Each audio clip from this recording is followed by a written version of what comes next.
Hello and welcome, my name is Kaczmar and you are watching Geek Factor. Today I want to talk to you about a game that is currently being crowdfunded on Kickstarter, although I should probably say has been crowdfunded because the campaign is still going on, but the thing funded in like 30 minutes, so it's already there, it will be published, so if you want to check out the campaign, there's a link in the description, please follow that one. So Glass Cannon Unplugged is the publisher behind this game. Now Glass Cannon Unplugged is also the publisher behind Frostpunk, which you see over here, which is a very dear game to me. I love it very much. So that means I obviously was very interested in Dying Like the board game. Now I haven't played the video game, so I'm coming into it as a bit of a clean slate on this one. But nonetheless, I wanted to show you what the game is. Now, I want to stress it very importantly. This is just a prototype version, so the component quality is not final. The artwork might not be final. A lot of stuff here might not be final. So please don't pay too much attention to it. Now, I want to show you what the game plays like, but it is not going to be like a very detailed how to play, but I think it will be detailed enough to give you a good idea of what the vibe of the game is and what to expect. So let's go over the rules and then I'll give you my first impressions. So this is essentially how you set up the game. You take the game boards and the city boards and the map tiles and you put them together in a specific way as mentioned, as shown in the specific scenario. Now, I just want to say to you that these are not the setting you see here is not representative of any of the scenarios, either in the final gameplay or even the prototype. I mean, the buildings are where they should be according to the prototype scenario, but everything else, like the infected, the runners, all that stuff, the fences, the tokens, that I just put around randomly because I wanted to just so that I can explain this stuff to you. Right, so next to the game board you have the round track and you have the round marker, and every field that is that has a lighter background is the day round. Every field that has a darker background shows a night round. As you can imagine, night rounds can get a bit more difficult. Now, when it comes to stuff over here, this is the nighttime activation cards that you will use. These are the biter cards, the infected cards that show what type of biters are currently on the board and how you must deal with them. So, for example, right now the only type of a infected that is on the board is a biter. So for now we only have this card turned face up. If others show up, we've put other infected face up. But for now we are only sticking with the biters. We also have gear cards. You take your starting gear and you put it over here on your player board. On your player board you also pick your character's card. You have the starting set of dice. You have your exposure cards, your skill card, the gear tokens. Then over here you have wounds, you have other gear cards, and then other dice. You also have the scenario cards. Now, when you're done setting up the scenario, what you do is you flip the first scenario card face up so you understand your first objective. Obviously, this is not going to be the only objective for the game. There will be other ones, and sometimes you will be making choices whether you want to go a certain way. But really, until you flip a card face up, you don't really know what to expect from a given scenario. So each round is divided into 3 phases. The first phase is the activation phase, which is where the runners will be activated. Now, then they will move around the board, performing actions like move, attack, and many other things. The second phase is the exposure phase, where characters will draw these exposure cards, and then according to the symbols on them, runners, the infected, will get activated. For example, they will move, they will spawn, they will attack our runners. That's what happens in the exposure phase. Then you have the end of round phase, which is essentially like a cleanup phase and getting ready for the next round phase, so to speak. So the first thing you do is you collect the dice and you roll them. Then you will perform actions. Now, to perform actions you have to spend dice. How many dice per action? This is mentioned right here on your player aid. Now, technically, let's say an action costs like 2 dice. You can take any 2 dice, completely ignore the values on those dice. But if you want specific actions to simply be more effective or get better results out of a certain action, then you might want to move then you might want to use specific value dice. For example, if you want to climb a level, which you'll see in a second how to do, you might want to use a dice that, because normally it would cost you, for example, 2 dice, because it's 1 die standard plus another die per level you want to climb. Let's say you want to climb 1 level. So you would normally have to pay 2 dice. But if you were to pay a die with this symbol allows you to ignore 1 die when performing a climb action. That means I can climb to, onto one level with only 1 die with this specific result. So it's worth noting. You don't have to use up all your dice. You might want to save some for the next round, or you might just want to save some for defending, or just simply you don't want to use because you don't want to get into here, which will maybe be troublesome when it comes to exposure, which I'll explain in a second. So that's essentially how you perform your turn. You roll the dice, you see what the results you have, and then you perform all the actions you want and or can perform. When you perform the move action, which is the first action we'll be talking about, you spend 1 die to move 1 zone. Now, zones are depicted using the dotted lines and the solid lines, as well as the tile edges. However, it's important that these are zones, but areas, which is another important term here, are limited by the solid lines only. So for example, this area has 2 zones. Tops of the buildings are all 1 area, 1 zone. So performing a move action means moving from 1 zone to another by paying 1 die. Now, if the zone you want to move to is on the other side of an obstacle, like a fence, then you cannot do it using the move action, because you can only move between zones on the same level. In order to do this move, you would have to use the climb action. Climbing action means you want to climb on a building that is a certain number of levels above you. For example, and if you want to do this, you have to spend dice equal to 1 die, which is the standard basic cost, and then 1 more die per each level you are climbing. So for example, climbing onto this building would cost me 2 dice, because 1 die is the basic, and then this is only a 1 level building, small building, then it's only take another 1 extra die to move on to the top of that. So that's the climb action. Now you can jump. Now jumping means you can jump across over one zone, but only 1. So you pick a zone that is 2 zones away from where you are, and you can jump onto it, and it always costs you 2 dice. Now the good thing about it is that you ignore everything that happens in the zone over which you're jumping. So for example, if I wanted to jump from this roof to this roof, I can do it because they are on the same level. You cannot jump up a level, and I'm ignoring the infected that's lurking here below. So that's a useful way to move around the map more than once. Also, you can use this jump action to jump from a rooftop onto a ground level that's still 2 zones away. That's 2 zones away, and it's also an interesting way to avoid the infected.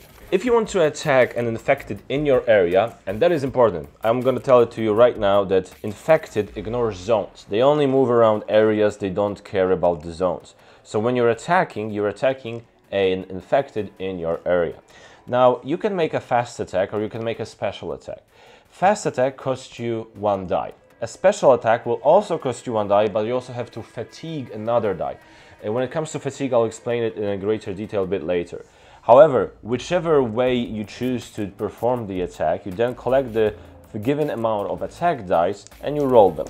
And then you sum the result and you compare it to the toughness value on the enemy card of the type which you are attacking. If it is greater, the enemy is defeated, it is removed from the board. So that's how you attack. You can also roll a critical roll, which will allow you to remove additional infected, but more importantly, you know, as you can imagine, it does not happen that often. But this is essentially how you perform the attack action. Defend action is very simple, because essentially it's just you leaving up dice that you do not want to spend as an action, but you want to leave it in case you are attacked by an infected later on, so that you can use those dice as a defend dice. If you have no dice to spend because you use them all up on the during your activation turn, then when you are being attacked, you will be essentially defenseless. So it's always a good idea to try and leave as many dice as you can or want for defense. Obviously, the values would be better when it comes to the values on the dice to have the shields, which help you prevent more damage. But even if it's just, you know, if you don't have that, just as long as you leave some dice for defense, that will be good. You have interact and use actions, which both allow you to interact with objects on the board. I mean tokens. And essentially it will be a variety of things. Most often it will be, for example, like using a gear token to take more gear cards into your hand, or using a number token which has a specific purpose that is listed on the scenario card that is currently in play. So essentially most of that stuff will also be explained in the greater detail per scenario, but that's essentially what you do during the use and interact actions. Let's talk about risk. Risk is essentially something that can happen as a result of an action you're performing. The player aid will tell you which actions have risk assigned to them automatically and what level of that risk is. So for example, moving can be a risky action. Jumping is a risky action. Interacting is a risky action. And it will tell you what's the initial level of risk just based on the performing of the action. Now with move, for example, if you're moving between zones that have no infected, the risk is 0. But then after you have that basic risk value, then you add to it the number of infected you are in the area you are moving from, in case of movement, or in the area in which you are performing an interact action. That is giving you the risk value. You take the given amount of risk dice, you roll them, and then you perform results. For example, you have to fatigue a die, you have to get exposure, you can get wounded, or you can spawn additional infected. Those are fairly well explained in the rulebook, so you won't have problem with them, but that's essentially what can happen as a result of risk. When you have to perform fatigue, you have to pick one of the dice from your action row and then move it to one of the fatigue zones. Now, it can be the die you just rolled to perform the action, and what it essentially means is that you are freezing that die, because at the beginning of every turn, you return all of your dice to your supply from the action round, all the dice that you haven't spent, and the dice from the refresh area. But these dice over here in the fatigue slots, they move to the refresh area, so you're essentially freezing them for one round. When receiving wounds, you will be drawing cards from this deck. Now there are two types of wounds, light wounds and heavy wounds. The order of business is, if you are to take a wound and you don't have any light wounds in your area, you take one light wound, which means you're taking the top card face down, put it in your area. When you have to take a wound and you have a light wound in your area, you flip it face up to turn that into a heavy wound.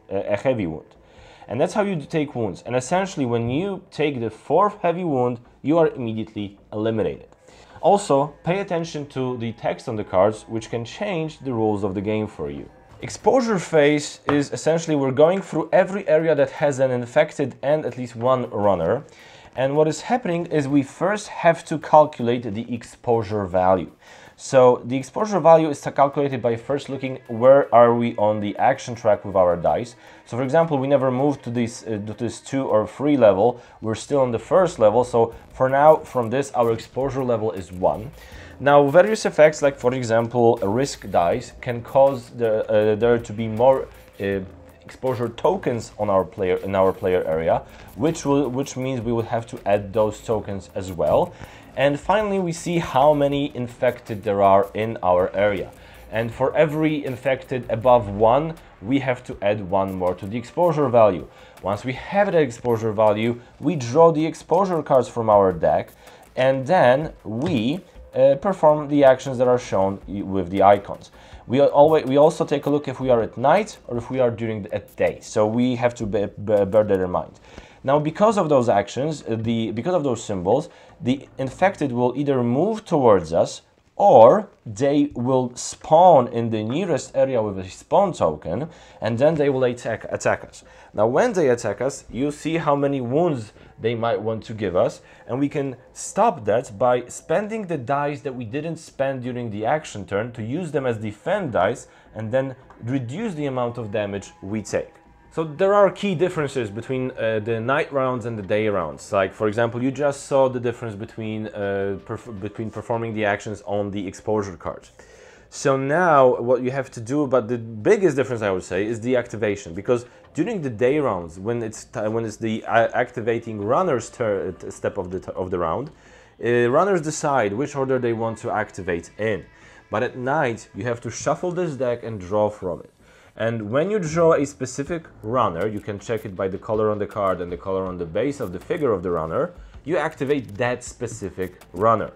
And then when you draw an infected card during the activation phase, you simply take a look at the cards of the infected that are in play and perform everything that's written here under the night activation step. That's essentially it. Okay, so first impressions, guys, I have to say I am impressed with what I see. So this only has the one scenario in it included, so and there will be more from what I know. And there's a question from around out there that is this game the zombicide killer? Now, I don't know, I don't like that phrase. I don't think, first of all, zombicide is at this point, I would consider it a too big to fail type of brand. Like, they will never be fully killed.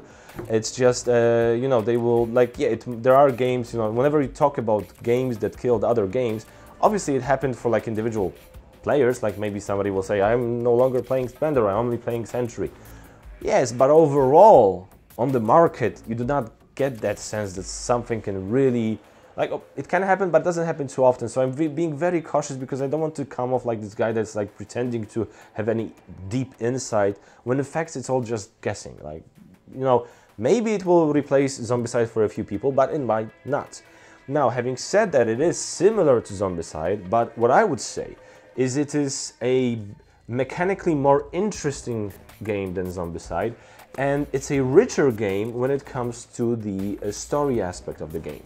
Now, what I mean by that, well, for the people who never even played Zombicide, what I mean by that is that mechanically it's not just that, okay, so we are the survivors and this is like a set of actions that we can choose from to perform a certain number of actions. Now, it's not, I mean, it is that you can pick the actions, but in Zombicide you just pick the actions and you did them.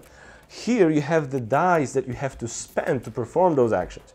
And I really like that system because it's, especially the part where you don't really care what the value on the die is, and if the value is matching to what you want to do, then it's like an extra bonus. Now that's really great because it's essentially there is randomness in this game. You have the attack dice, for example, or the risk dice. But when it comes to this part, the activation part of the game, the beginning of your action turn, of your phase, action phase, sorry, it's essentially you can plan, if the situation allows you to be a bit more calm and a bit more cautious, you can plan to just use the dice regardless of what they show. And then when they do show something fun for you, it's just this added bonus, which is fun. It's great.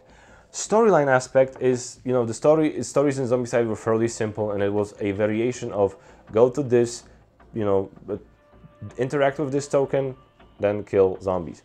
Now here it's a little bit similar, but because there are scenario cards that you don't really see up front, you're more interested into, like, you're playing out a story that has multiple steps, and you're always curious, like, what is the next step? And then you can make choices. You don't have to go a certain way. You can pick which way you want to go. So that's very interesting. Again, it's not an insanely, immersive story. It's not like This War of Mine, for example. But it is an interesting story. It is more interesting than, for example, like a Zombicide game. So, like I said, it's not a review, it's just first impressions. I gotta say, I love this stuff about the buildings. It really makes it also kind of unique.